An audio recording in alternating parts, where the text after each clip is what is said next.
illustration. If you want to understand the spirit of prophecy, especially as it relates to end-time events, understand, read and know great controversy. Secondly, read and know the 5th volume of the Testimonies. And then there are a number of compilations that would be worthwhile too, such as Last Day Events, Crisis Ahead that was compiled by Olson. There's quite a number of things actually that would be really helpful in a lot of the little details that aren't in those couple of main books that I just mentioned. So, number 1 is a knowledge of Scripture. Number 2 is a knowledge of the spirit of prophecy. I'm talking about working knowledge. That means an experiential knowledge in these things, so that you can actually see how they apply in our time and in your life. Number 3, a knowledge of history. How many of you liked history when you were in high school? Now, in high school I'm talking about, not now. I'm talking about in high school. All right, there's a few of you. Good. Well, I hated history when I was in high school. And there was a reason, too, because my teacher in history did not know how to teach history. Bless her heart. I'm not trying to criticize her. Just saying she didn't know how to teach history. She didn't apply it. Too many battles and generals without an application of principle. Well, having said all that, now I'm a history teacher. When I found Jesus, I also found the book Great Controversy. After the book Desire of Ages, I found Great Controversy. When I was raised in Adventist all my life, and I knew about these books. But you know what?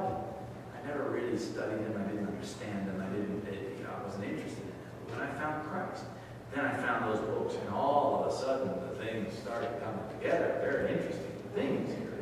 And I suddenly began to recognize that we are, in fact, living in the last days. A knowledge of history. And I'm not meaning just any history. You need a knowledge of history as revealed by inspiration. That's why the book Great Controversy comes up again.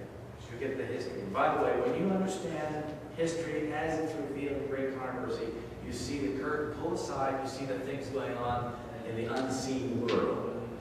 And that puts it into perspective.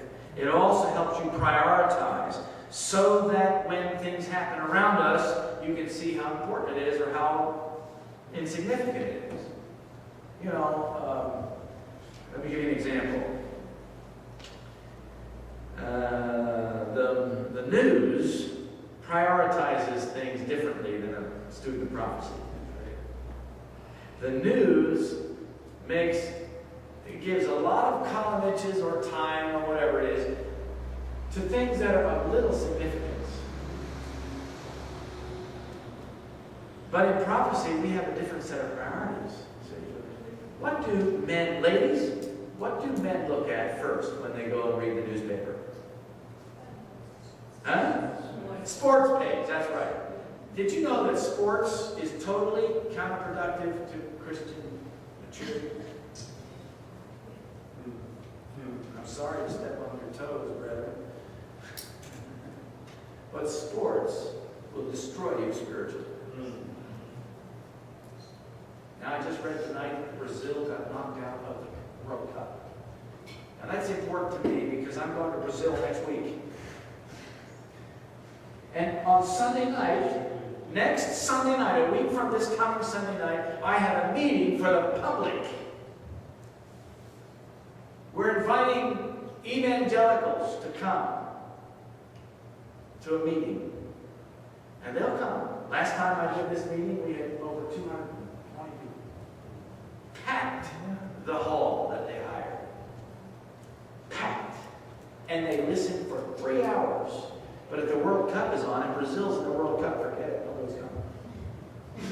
They just, they don't get it. They don't understand that sports is going to destroy them spiritually yet.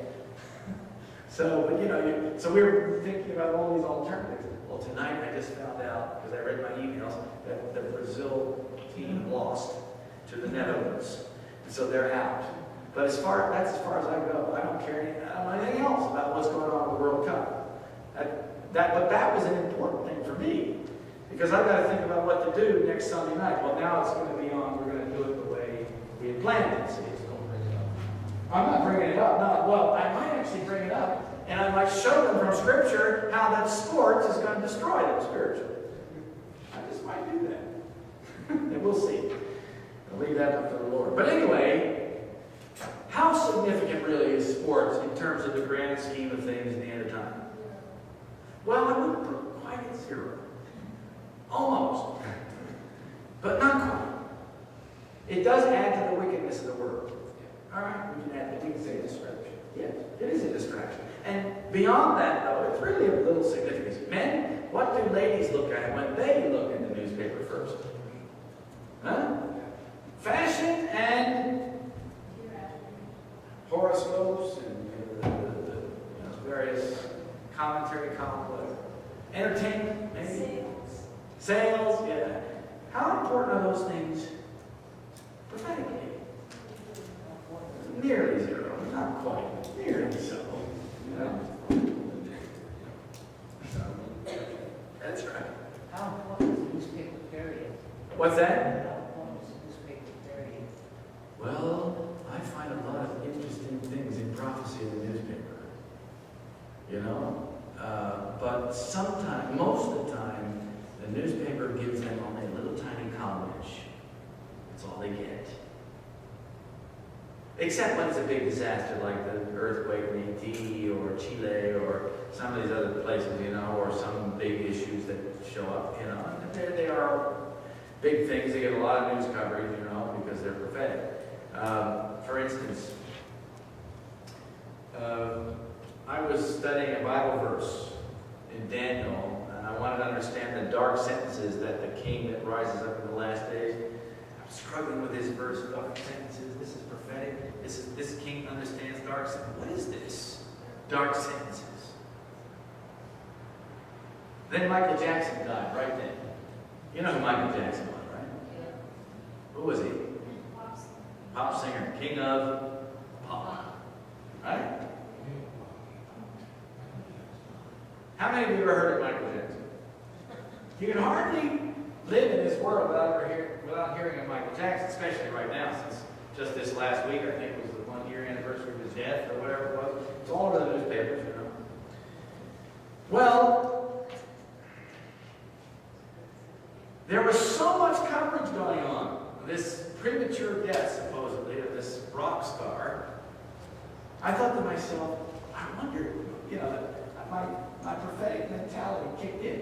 I wonder if there's any prophecy, prophetic implications in this. So I started looking. And as I was reading through, I ran across the eulogies, people say nice things about the deceased. Why they don't say them while they're alive, I don't know. But anyway, they say them when they die. And you get all the nice little statements that people make. And I was reading through these, and one hip-hop musician, big star, I don't even remember his name anymore, he said,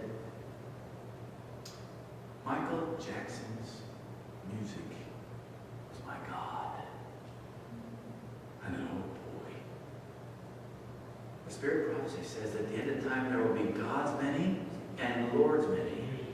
I said, that's a fulfillment of prophecy. Right there. And then I read the statement from Celine Dion, who's another pop star. She said, when I was coming up, meaning growing up, she said, Michael Jackson was my idol. Again, I thought that statement, God's many, Lord's many. What do you do with idols? You worship them. She worshiped this false god. Okay? But then the one that really grabbed me was the statement made by Madonna. You know who she is? That woman. Well, I won't say any more than that. Another rock star. She says, Michael Jackson's music will live on